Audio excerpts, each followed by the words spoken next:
ৰাইজৰ ওচৰত ক্ষমা বিচাৰি মোৰ VCDC পদৰ পৰা মই পদত্যাগ কৰিলোঁ। তৃতীয়বাৰৰ বাৰ আমি জিকিব পৰা নাই, চতুৰ্থবাৰৰ বাৰ আমি অৰুপ কুমাৰ দেক বিজেপিৰ পৰা জিকাই লৈ আহিলোঁ। অহাৰ পিছত আমি উন্নয়ন কৰিম বুলি দৃঢ় এটা আশা আছিলে, হয়তো ইমান ধৰণৰ উন্নয়নখিনি আমি কৰিব পৰা নাই।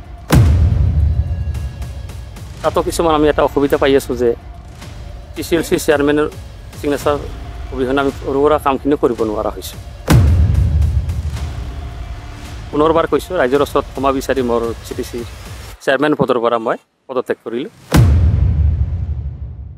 7 নং ফকৰিয়াগাৰা সমষ্টিৰ অন্তৰ্গত ভটগাঁও VCDCৰ চেয়াৰমেন হিচাপত মই আছিলোঁ।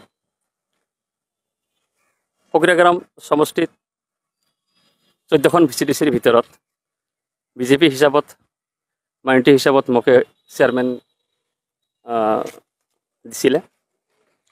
আজি মোৰ ব্যক্তিগত অসুবিধাৰ কাৰণে হয়তো মই আজি মোৰ চেয়াৰমেন পদৰ পৰা মই পদত্যাগ কৰিলোঁ। যে মই যিখিনি কাম কাজ মই কৰিছিলোঁ 9খন 10খন গাঁও, ইয়াৰ ভিতৰত যদি কোনো ধৰণৰ ভুল ত্ৰুটি থাকিব পাৰে, মই ৰাইজৰ ওচৰত ক্ষমা বিচাৰি পুনৰবাৰ কৈছোঁ, ৰাইজৰ ওচৰত ক্ষমা বিচাৰি মোৰ VCDCৰ চেয়াৰমেন পদৰ পৰা মই পদত্যাগ কৰিলোঁ। যে যোৱা BTR ইলেকশ্যনত অৰুপ কুমাৰ দেৰ হৈ বিজেপি দলৰ পৰা মই কাম কৰিছিলোঁ। তাত আমি সংখ্যালঘু গাঁওবিলাকৰ পৰা 5,000তকৈ অধিক ভোট আমি পাবলৈ সক্ষম হৈছিলোঁ। কিছুমান তাত আমি প্ৰতিশ্ৰুতি দিছিলোঁ যে সংখ্যালঘু অঞ্চলবিলাকত আমি কিছুমান ডেভেলপ কৰিম, ৰাস্তা ঘাট আদিকে ধৰি বিভিন্ন ধৰণৰ উন্নয়নমূলক কাম কাজ যাতে আমি কৰিব পাৰোঁ। তেনেধৰণৰ উন্নয়নখিনি আমি কৰিব পৰা নাই। এতিয়া ধৰক বিভিন্ন গাঁৱৰ পৰা মানুহ আহি হয়তো কিছুমান অভিযোগ আমাক কৰে যে আপোনালোকে প্ৰতিশ্ৰুতি দিছিলে হয়তো কিছুমান উন্নয়ন কৰিব, সেইখিনি উন্নয়ন কৰিবলৈ আমি সক্ষম হোৱা নাই। আমি জাষ্ট এটা VCDCহে, ভটগাঁও VCDC।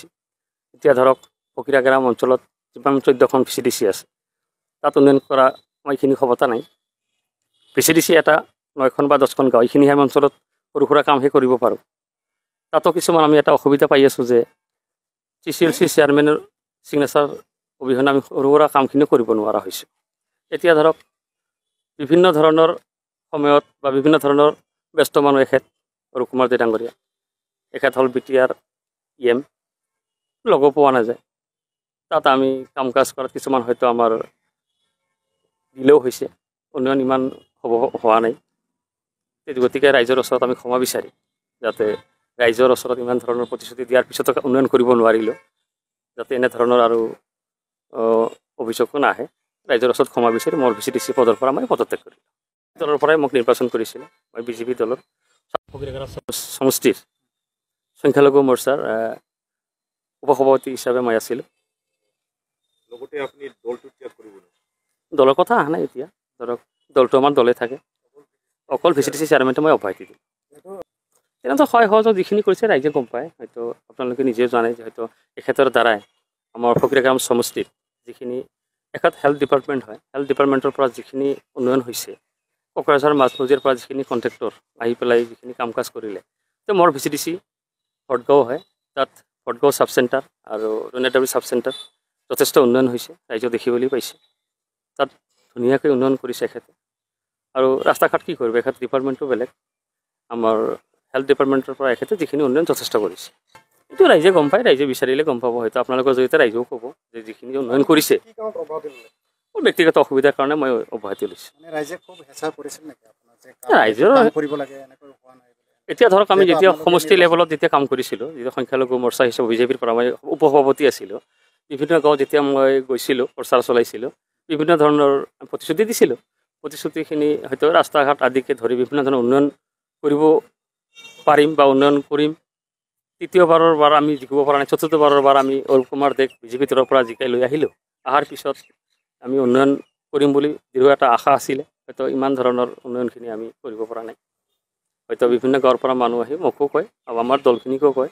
এতিয়া ধৰক এখেত হ'ল ব্যস্ত মানুহ, লগো পোৱা নাযায়, আৰু VCDC হিচাপত আমি কিমান দূৰ কৰিম, এটা 10টা গাঁওহে, এইখিনি আৰু উন্নয়ন কৰা যিখিনি হৈছে। TCLC চেয়াৰমেন নিজে লৈছে? TCLC চেয়াৰমেন অৰুপ কুমাৰ দে নিজেই আছে, দায়িত্বত আছে, আৰু নাই, এখেত নিজে ৰাখিছে। প্ৰতিশ্ৰুতি মানে ৰক্ষা কৰিব নোৱাৰাটোৱে মেইন কাৰণ। প্ৰতিশ্ৰুতি এতিয়া ধৰক উন্নয়ন যিখিনি ৰাস্তা ঘাট আমাৰতো যিখিনি হৈছে ইমান হোৱা নাই।